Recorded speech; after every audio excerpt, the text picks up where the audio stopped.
Hi viewers, রাস্তায় দেখেন প্রচণ্ড পানি, প্রচণ্ড বৃষ্টি আছে সারাদিন। সেই সকাল থেকে প্রবল বৃষ্টি, আর বিশেষ করে দুপুরে পরেই বেশি বৃষ্টির চাপ বেড়ে গেছে। দেখে বৃষ্টির কারণে রাস্তা পানি উঠে গেছে,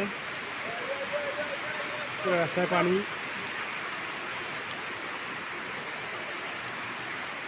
পানির স্রোত, প্রচুর স্রোত পানি।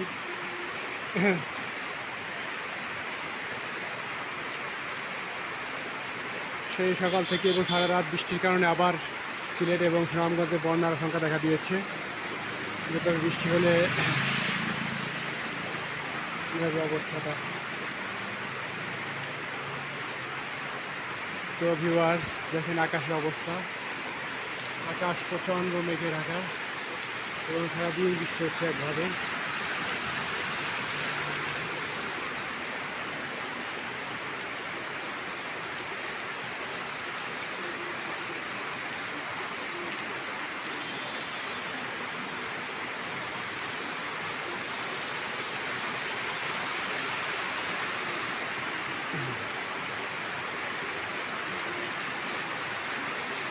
তো সিলেটকে আসলে বন্যা ছাড়তেছে না। সেই গত 22 সালে প্রচুর বন্যা হয়েছিল। গত বছর একটু কম হয়েছে, কিন্তু এবছর আরও 1 মাস আগে থেকে শুরু হয়েছে বন্যা।